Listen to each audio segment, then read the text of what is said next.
In today's discussion, here's our learning objectives. At the end of the lesson, students should be able to compare and contrast at least two technical scientific and one non-technical approaches to curriculum development by writing a brief summary highlighting key differences and similarities. Organize given curriculum components into either technical scientific or non-technical non-scientific categories during a hands-on sorting activity with at least 80% accuracy, and value the importance of both technical scientific and non-technical approaches in curriculum improvement by discussing their personal perspective in at least one group sharing activity. When it comes to designing a curriculum, there isn't a one-size-fits-all approach. Education is a dynamic field that constantly evolves with changes in society, technology, and our understanding of how people learn. As a result, there are multiple approaches to curriculum development, each rooted in different educational philosophies. Whether the focus is on clear objectives, student-centered learning, or critical thinking, these approaches provide diverse ways of structuring education to meet varying needs. In this topic, we'll take a dive deep into several approaches to curriculum development. But first, let us know what is an approach. So what is an approach? Approach is a way of dealing with something, a way of doing or thinking about something, from Merriam-Webster. So approach is how we deal with something or how we handle that something. What is a curriculum? Curriculum refers to the planned, guided totality of students' experiences in an educational process. It is often seen as a roadmap or framework that outlines what students are expected to learn and experience throughout their course of study. This includes instructional content, learning activities, teaching strategies, assessments, and resources used to achieve specific educational goals. A curriculum can be understood in narrow and broad senses. In the narrow sense, it refers to the specific subjects or courses students must study in sequence, often aimed at acquiring knowledge and skills in a field. In the broader sense, curriculum includes all planned learning experiences, both academic and non-academic, that contribute to the development of a learner's abilities and personality inside and outside the classroom. Curriculum is a comprehensive plan of the education that encompasses what is taught, how it is taught, and the intended outcomes for learners, making it essential for the organization and delivery of education. Yet curriculum as well is dynamic and changes to meet the evolving needs of society and learners. It serves as a guide for both teachers and students, setting standards for performance and accountability within an educational institution. That is when there is curriculum improvement.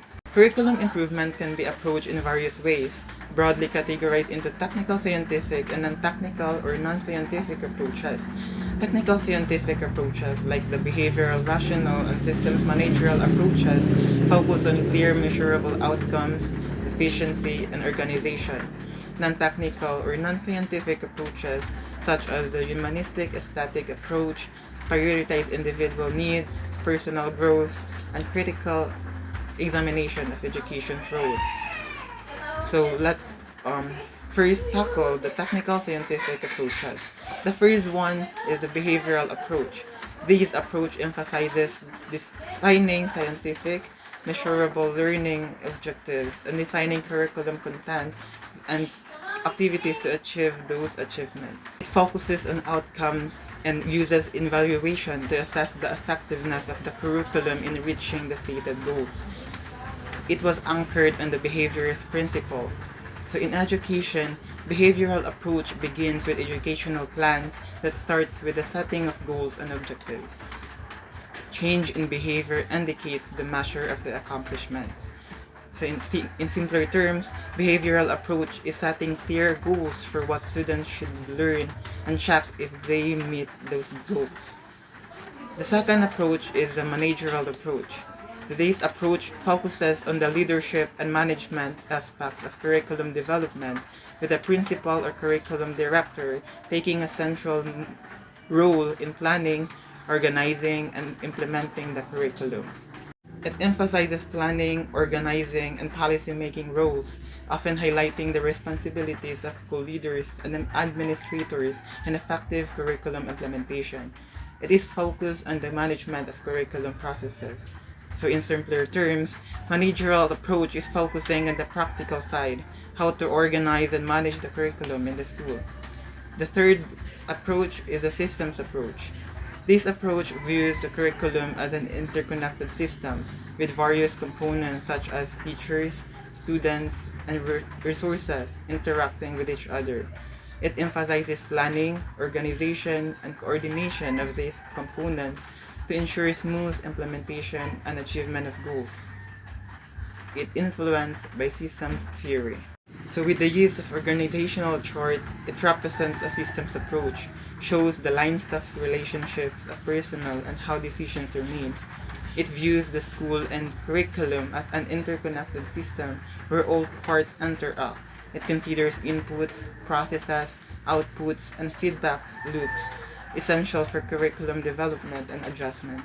In simpler terms, systems approach is thinking of the curriculum as a whole system where everything needs to work well together.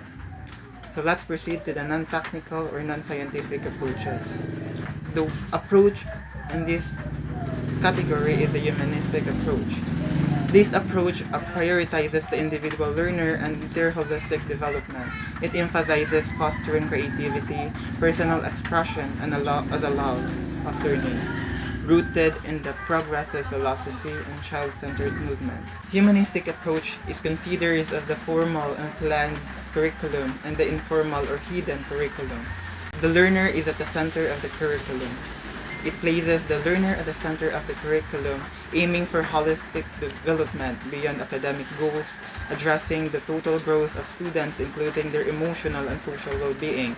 So in simpler terms, humanistic approach is focusing on helping students grow as people, not just academics, but encouraging creativity and feelings. So now let's proceed to other important considerations, which are the subject-centered, learner-centered, and problem-centered approaches. These are the approaches on how the curriculum is organized for students.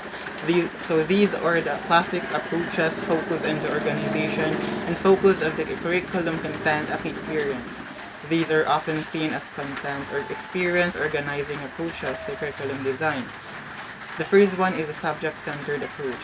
This approach emphasizes the master of academic disciplines. And the second one is a learner-centered approach. It prioritizes the needs, interests, and experiences of the students. And the last one is a problem-centered approach, which is organizes learning around real-world problems or themes to develop problem-solving skills.